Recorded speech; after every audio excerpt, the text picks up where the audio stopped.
तो गंगा प्राइम में सबसे पहले बात लखनऊ की, जहां कांग्रेस और प्रगतिशील समाजवादी पार्टी लोहिया के कार्यकर्ताओं ने सड़क पर उतरकर प्रदर्शन किया। हालांकि इस दौरान दोनों पार्टियों के कार्यकर्ताओं से पुलिस की झड़प भी हुई, लेकिन 2022 के चुनाव को देखते हुए पार्टियों ने अपनी रणनीति पर अमल शुरू कर दिया है और उनका मकसद मुद्दों पर सरकार को घेरना और उसकी चुनौतियां बढ़ाना है।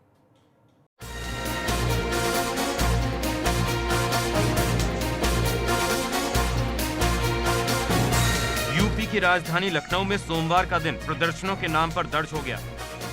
राजधानी के अलग अलग हिस्सों में अपनी अलग अलग मांगों को लेकर लोग सड़कों पर उतरे। इस मौके को भुनाने में राजनीतिक पार्टियां भी पीछे नहीं। हालांकि सियासी पार्टियों का टकराव भी इस मौके पर पुलिस से हुआ, क्योंकि पुलिस प्रदर्शन को रोकने में जुटी। राजधानी में इन प्रदर्शनों के सियासी मतलब है, जिसमें एक तरफ कांग्रेस है तो प्रवर्तन चौक से राजभवन तक पैदल मार्च करने वाले थे। दूसरी तरफ प्रगतिशील समाजवादी पार्टी लोहिया की मुख्यमंत्री आवास की तरफ कूच करने की तैयारी थी।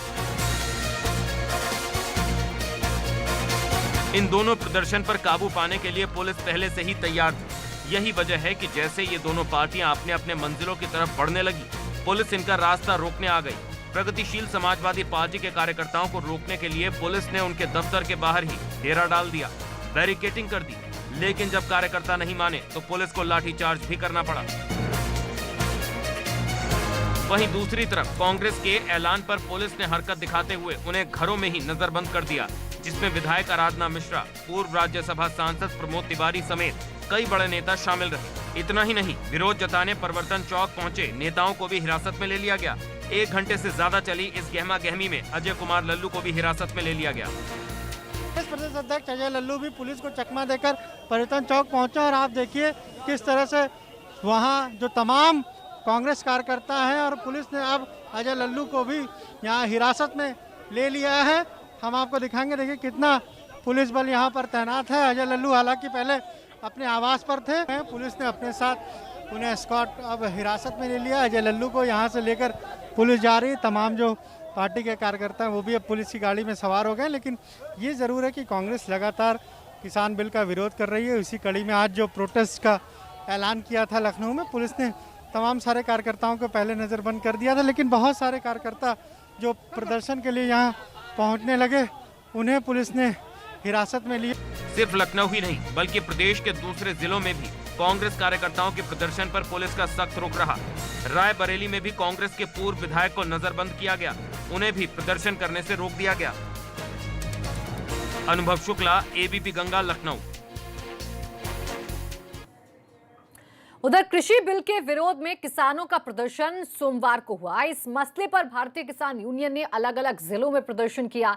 किसान का कहना है कि बिल पूरी तरह से किसान विरोधी है, सरकार को इस बिल को वापस लेने की जरूरत है।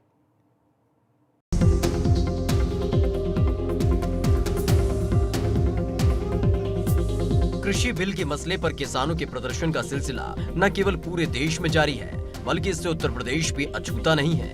यहाँ किसान इस मुद्दे को बरकरार रखना चाहते हैं। हालांकि इस बिल की आंच में सिर्फ पश्चिमी उत्तर प्रदेश के किसान झुलस रहे हैं। मेरठ में भी भारतीय किसान यूनियन की अगुवाई में किसानों ने एक बार फिर सोमवार को प्रदर्शन किया। यहाँ संगठन के बैनर तले कई किसान धरने पर बैठ गए। उन्होंने बिल को किसान विरोधी बताया, साथ ही बिना किसानों से बात किए बिल को तैयार करने पर नाराजगी जताई।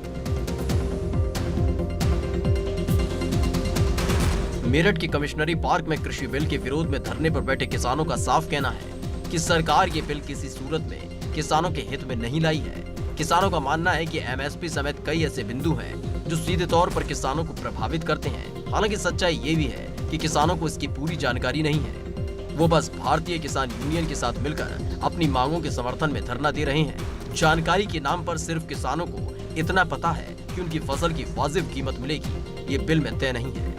केंद्र सरकार द्वारा कृषि बिल लाए जाने के विरोध में भारतीय किसान संगठन के दर्जनों किसान आज धरने पर बैठे हुए हैं और इनका कहना है कि जो ये कृषि बिल केंद्र सरकार लेकर के आई है वो किसान विरोधी है। हम तो सरकार से एक चीज़ पूछना चाह रहे हैं कि किसान और मजदूर देश के अंदर 80% है। जब यहाँ जनतंत्र है तो किसानों से पूछा क्यों नहीं गया, किसानों की एक मीटिंग क्यों नहीं ली गई? कौन से ऐसे बिंदु हैं जिनको लेकर के आप लोग धरने पर बैठे हैं? भाई साहब, सबसे बड़ा बिंदु ये है 1975 रुपये गेहूँ का दाम किसान का कर दिया गवर्नमेंट ने। खरीद रहा है व्यापारी खरीद रहा 1500 को। गवर्नमेंट या तो गवर्नमेंट बताए कहाँ दे वैसे 1975 के रेट में गेहूँ को। ये बात सही है कि बिल को लेकर किसानों के बीच असंतोष है, लेकिन इस विरोध से पूर्वी उत्तर प्रदेश और दूसरे इलाकों के किसान इस सीन में नहीं है। ऐसे में पश्चिमी उत्तर प्रदेश के किसानों का विरोध कोई नई इबारत लिखेगा या फिर 2-4 दिन के उत्साह के बाद थम जाएगा, ये अब वक्त के हाथ में है। बलराम पांडे, एबीपी गंगा, मेरठ।